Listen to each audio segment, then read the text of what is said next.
ناظرین، یہ انتہائی ایک مضر مرض جسے ذیابیطس کہتے ہیں یا شوگر کہتے ہیں، یہ اور بے شمار امراض کی ایک وجہ بنتی ہے اس کی۔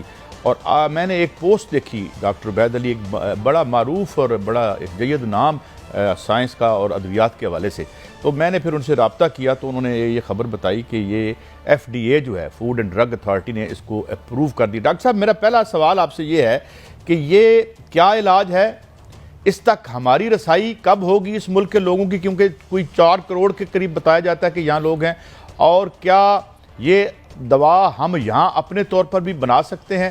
ڈاکٹر صاحب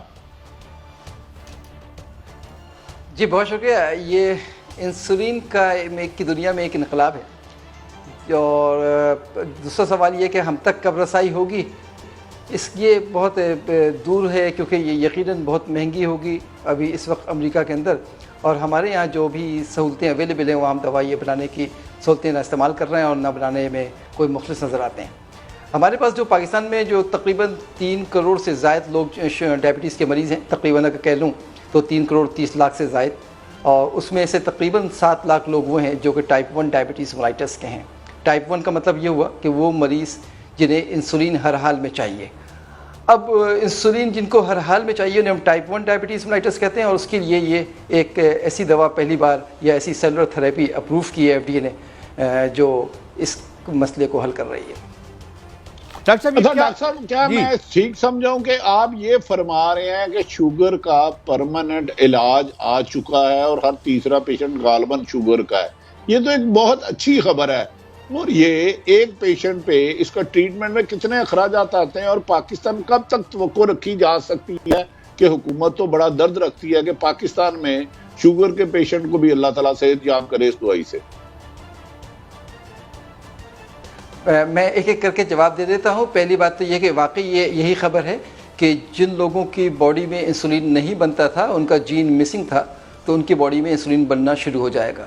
تو شوگر کا جو سب سے پہلا جو انسولین ڈیولپ ہوا تھا، یہ اگر آپ تھوڑا سا یاد کریں تو 1 صدی پہلے کی بات ہے، 1921 کی بات ہے، جب وہاں کینیڈا میں پہلی بار انسولین دریافت ہوئی تھی۔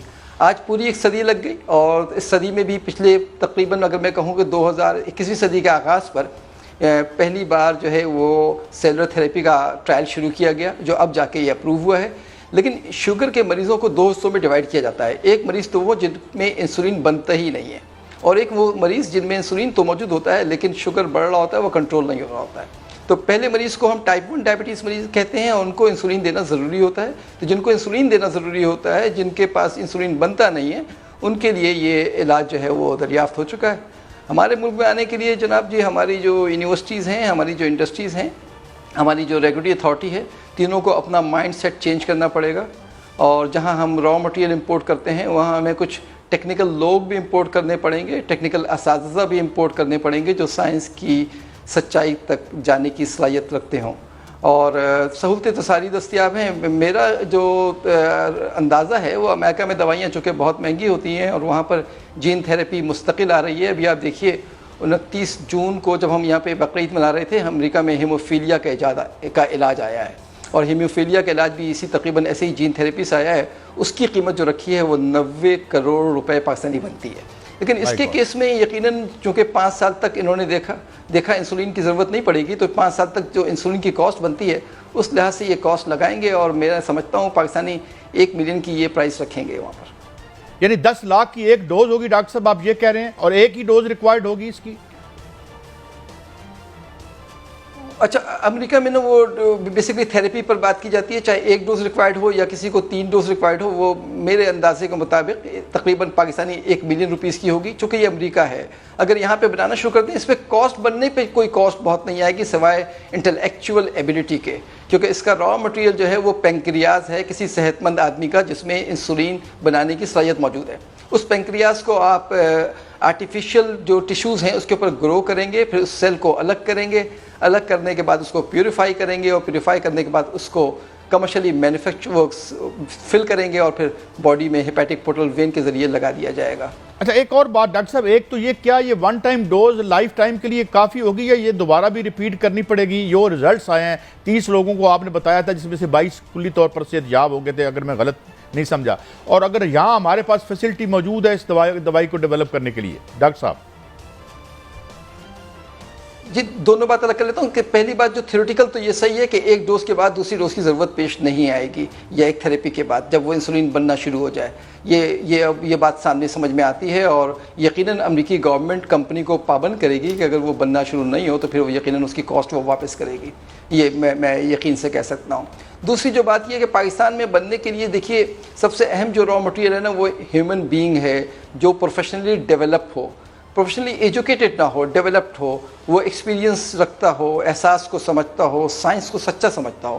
سب سے بڑی رکاوٹ ہمارے پاس پاکستان میں جھوٹی سائنس کی ہے اور خام خواہ کے وقار کی ہے۔ سارے انسٹرومنٹ پرویز مشرف صاحب کے زمانے میں پاکستان کے تمام بڑے بڑے انسٹیٹیوٹ کے اندر مولکولر بایولوجی کے ڈپارٹمنٹ کھولے گئے تھے، بایو ٹیکنالوجی کے ڈپارٹمنٹ کھولے گئے تھے، اور وہ تمام ڈپارٹمنٹ تمام لیٹسٹ اکوپمنٹ سے اکوپ تھے۔ اب جو ڈرگ ریگولیٹری اتھارٹی ہے اس کو اپنا مائنڈ سیٹ چینج کرنا پڑے گا کہ آپ کی اتھارٹی کے اندر انجینئرس رکھے جائیں جو اس وقت انوویشن ہو رہی ہے اس کو سمجھ سکیں۔ آپ کی ریگولیٹری اتھارٹی کے اندر مائکرو بایولوجسٹ رکھے جائیں جو مائکرو بایولوجی کو سمجھ سکیں، مولکولر بایولوجسٹ رکھے جائیں۔ یہ بہت اہم معاملہ ہے جو ڈریپ کے اینڈ کے اوپر مسنگ ہے۔ سملرلی جو آپ کی کمپنی ہے اس کے اینڈ پہ مسنگ ہے کہ ان کی جو انداز ہے مینوفیکچرنگ کا، وہ ٹیبلٹ بنانے کا انداز اور بایولوجیکل بنانے کے انداز میں زمین آسمان کا فرق ہے۔ اس میں ہمیں بہت 1000 گز کی جگہ اور 1 ایکڑ کی جگہ نہیں چاہیے ہوتی ہے، اس میں ہمیں کنٹرولز چاہیے ہوتے ہیں، اور کنٹرول پروڈکٹ جو آپ کا سبسٹنس ہے اس کی ایکسٹریکشن کے اوپر، اس کی پیوریفیکیشنز کے اوپر۔ اچھا ڈاکٹر صاحب یہ فرمائیے گا، ایک بڑا سوال رہ نہ جائے، یہ ٹائپ 2 جو شوگر ہے یہ بھی بہت زیادہ ہے، اس میں بھی یہ ممد و معاون ثابت ہوگا اس کے علاج کے لیے بھی؟ یقیناً یہ اسی طرف قدم ہے۔ دیکھیے جب ایک بار یہ طے ہو جائے کہ آپ اس جین کے اوپر قابو پا سکتے ہیں جو جین انسولین کو ریلیز کرتا ہے اور شوگر کو ریگولیٹ کرتا ہے، تو آپ نے تو مین انجن پہ قابو پا لیا۔ پھر جس نے جہاز پہ قابو پا لیا اس کے لیے کار پہ قابو پانا کوئی بہت بڑا مسئلہ رہ نہیں جائے گا۔ اور اس کا مطلب یہ ہے کہ جو شوگر کی وجہ سے دیگر بیماریاں گردوں کی ہوتی ہیں اور بے شمار اس کی ہے ریپرکشن، تو یہ اس کا مطلب ہے کہ اس سے ان پر بھی رکاوٹ آئے گی، یہ تو بڑا ریولوشن ہوگا۔ نہیں، ریولیوشن تو آ چکا۔ اگر آپ دیکھیے پچھلے 5 سالوں میں سارا جو کام ہو رہا ہے وہ جینیٹک انجینئرنگ کے اوپر ہو رہا ہے۔ آپ روز بروز نئی دوا وہ بایولوجیکل کی طرف جا رہی ہیں۔ اب آپ تو نہیں دیکھ رہے کہ کوئی کیمیکل اینٹی بایوٹک آ رہا ہو، کیمیکل ہائپرٹینسو آ رہا ہو۔ زیادہ تر جو توجہ ہے بڑی کمپنیز کی جو نئی دوا کی وہ بایولوجیکل کی طرف ہے۔ جی ڈاکٹر صاحب آپ نے جیسے فرمایا ہے کہ انسولین کے 100 سال پورے ہونے کے بعد، یعنی 1 صدی اور 2 سال کے بعد اب یہ دوائی ایجاد ہو گئی ہے، جو بہت بڑی خوشخبری ہے۔ یہاں تک تو درست ہے۔ پہلی بات مجھے یہ بتا دیں کہ اس میں جو رقم آئے گی وہ کون کمائے گا؟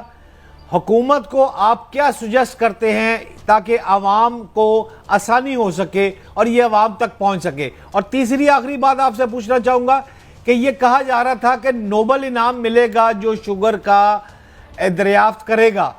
یہ 3 باتوں کو آپ کس نظر سے دیکھتے ہیں، ذرا اس پر رہنمائی فرمائیں۔ دیکھیے جس نے سب سے پہلے انسولین کا ایجاد کیا تھا اس کو نوبل پرائز ملا 2023 کے اندر، وہ کمرشلی للی نے اویلیبل کر دیا تھا۔ اب تقریباً 1 صدی کے بعد جو ڈرگ آئی ہے یہ ڈسکور کیا ہے ایک کمپنی نے، کسی ایک انڈیویجول نے ڈسکور نہیں کیا ہے۔ جو اپروچ اڈاپٹ کی گئی ہے سیلولر تھیراپی کے اوپر، اس کے اوپر آلریڈی بڑے بڑے جو انعامات ہیں وہ دیے جا چکے ہیں اس مطلوبہ سائنٹسٹ کو۔ تو اب رہی بات پاکستان میں، تو پاکستان کی حکومت کو میں ہی التجا کروں گا کہ وہ اپنی قوت کو پہچانے، اپنے جوان بچوں کی قوت کو پہچانے، اپنی تعلیمی صلاحیت کو پہچانے، اور اگر فرض کر لیجئے انہیں جہاں را مٹیریل امپورٹ کرنے کی ضرورت پڑتی ہے، مشینیں امپورٹ کرتے ہیں، وہاں وہ ٹیکنیکل لوگ بھی امپورٹ کر لیں اور اس ٹیکنالوجی کو یہاں پہ ٹرانسفر کریں۔ دنیا آسان ہے، دنیا سائنس کی زبان میں بات کرتی ہے، صداقت میں بات کرتی ہے، وہ کوئی پھر مسئلہ نہیں ہوگا اس کو ڈیولپ کرنا۔ تو ڈاکٹر صاحب یہ کتنا، ویسے کیا آپ نے کوئی اندازہ لگایا ہے کہ کتنی انویسٹمنٹ درکار ہوگی کسی پرائیویٹ کمپنی کو یا سرکار کو اس کو یہاں انڈیجنسلی تیار کرنے کے لیے؟ میں اصل میں آواز ایکو ہو رہی ہے، دوبارہ سن لوں آپ کے ساتھ۔ میں یہ عرض کر رہا تھا کہ کیا انڈیجنسلی یا اپنے طور پر اس کو تیار کرنے میں کتنی انویسٹمنٹ درکار ہوگی کسی کمپنی کو؟ کتنی رقم درکار ہوگی؟ جی انویسٹمنٹ رقم، جی مینوفیکچرنگ رقم۔ دیکھیے آلریڈی پاکستان کے اندر جو مولکولر بایولوجی کے ڈپارٹمنٹس موجود ہیں اور تمام یونیورسٹی کے اندر بایو ٹیکنالوجی اور مالیکولر بایولوجی کے ڈپارٹمنٹس موجود ہیں، جس کی بنیاد پہ میں کہہ سکتا ہوں کہ جو اس کا ان پٹ ہے نا وہ ہے انڈیویجول کا، کسی ہیومن بینگ کا پینکریاس، اس کے بعد اس کی پروپیگیشن ہے، اس سیل کو نکالنے کے بعد پروپیگیشن ہے. تو اس پر تو آپ کے لوگ بہت ایکوپڈ ہیں. میں نہیں سمجھتا کہ بہت خاطر خواہ رقم درکار ہوگی. یقیناً جو آپ کے پاس سہولتیں ہیں اس پہ لوگوں کو ٹرین کرنا پڑے گا اور ٹرین لوگوں کو بلوانا پڑے گا تاکہ ٹیکنالوجی ٹرانسفر ہو. یہ بتائیے کہ پاکستان 1 ارب کے درمیان ہو جائے گا، پاکستانی 1 ارب روپے کے درمیان. 1 ارب کے درمیان. پاکستان میں شوگر اتنی زیادہ کیوں؟ ہم ٹاپ پہ ہیں، ابھی یہ لسٹ دیکھ رہے تھے ہم، 30.8% لوگ ہیں. کیا وجہ ہے ڈاکٹر صاحب؟